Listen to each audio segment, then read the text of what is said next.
ये खबर KR मंगलम university द्वारा प्रस्तुत की गई है। E20 पेट्रोल को लेकर देश भर में चल रहे विरोध के बीच automatic research association of India यानी कि ARAI का साल 2021 का एक पुराना रिसर्च पेपर फिर से सामने आया है। इस रिसर्च में गाड़ियों के फ्यूल सिस्टम में इस्तेमाल होने वाली मेटल्स और बाकी चीज़ों पर E20 पेट्रोल के असर की जांच की गई। इसमें मेटल्स कोटिंग्स पर E20 का बुरा असर नहीं दिखा, लेकिन लंबे समय तक इस्तेमाल करने से फ्यूल सिस्टम के कुछ प्लास्टिक और रबर के पार्ट्स में गिरावट देखी गई। इस स्टडी में फ्यूल सिस्टम के अलग अलग पार्ट्स में इस्तेमाल होने वाले 8 मेटल, 6 इलास्टोमर्स और 4 प्लास्टिक की जांच की गई। वहीं आपको बता दें, इन सभी को एक तय तापमान पर और एक तय समय के लिए लैब में फ्यूल के अंदर डुबोकर रखा गया था। इस जांच में E20 को टेस्ट फ्यूल और E10 को बेस लाइन फ्यूल के तौर पर इस्तेमाल किया गया था। इन फ्यूल में डुबोए रखने के बाद धातुओं के वजन में आए बदलाव के आंकड़ों को देखा गया और इसी वजन में बदलाव के आधार पर जंग लगने की दर का हिसाब लगाकर धातुओं पर E20 के असर की भी जांच की गई।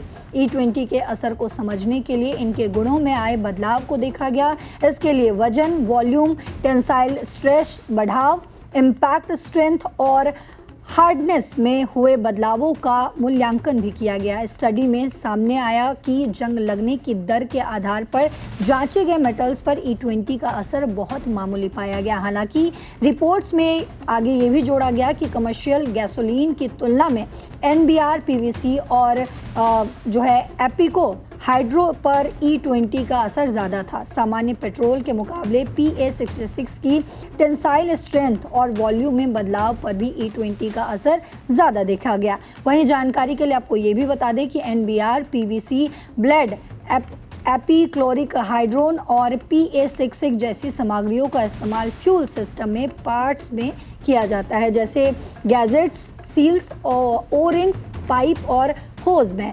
इसमें BS6 टर्बो चार्ज इंजन की जब 265 घंटे तक लगातार ड्यूरेबिलिटी टेस्टिंग की गई तो उसमें कुछ समस्या या खराबी देखी गई। वहीं दूसरी तरफ आपको बता दें कि BS6 इंजन और 2 व्हीलर्स का परफॉर्मेंस अच्छा रहा और 2 व्हीलर्स में कोई भी समस्या नहीं देखी गई।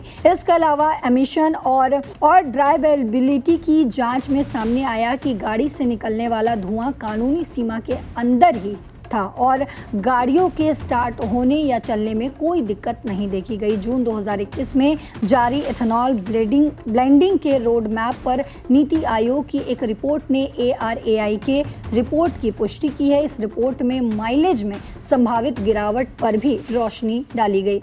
नीति आयोग की रिपोर्टों के मुताबिक आपको बता दें कि व्हीकल लेवल स्टडीज़ में औसत आधार पर फ्यूल की बचत या माइलेज में 6% तक की कमी देखी गई है। हाल ही में बहुत सारे लोगों ने सोशल मीडिया प्लेटफॉर्म पर चिंता जताई है कि किसी भी मैकेनिकल खराबी, डिपॉजिट यानी कि कचरा जमा होने या समय से पहले जंग लगने की मुख्य वजह E20 फ्यूल है। इसके अलावा टोयोटा ने एक इनोवा हाई क्रॉस मालिक के ऐसे दावे को खारिज करते हुए कहा कि इंजन की समस्या E20 फ्यूल के इस्तेमाल से संबंधित नहीं है बल्कि मिलावटी पेट्रोल की वजह से है। जून 2021 की अपनी रिपोर्ट में नीति आयोग ने भी प्लास्टिक या इलास्टोमर्स के अलावा बाकी पार्ट्स को कई नुकसान होते नहीं देखा गया।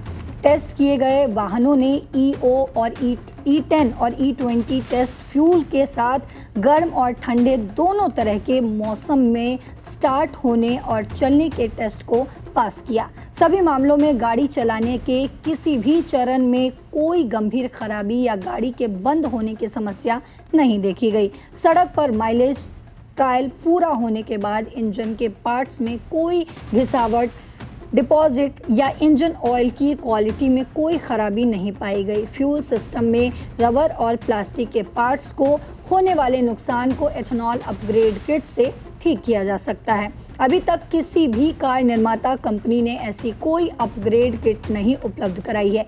इस अपग्रेड किट का पूरा खर्चा गाड़ी मालिक को खुद ही उठाना होगा और एक और बड़ी चिंता सामने आती है कि क्या सरकार E20 के स्तर से आगे बढ़ेगी, क्योंकि BIS ने हाल ही में E22, E25, E27, E30 के स्टैंडर्ड्स को अधिसूचित किया है। इसके अलावा आपको बता दें कि ARAI को मौजूद E20 और E10 अनुकूल गाड़ियों पर E25 के प्रभाव का अध्ययन करने का काम सौंपा गया है।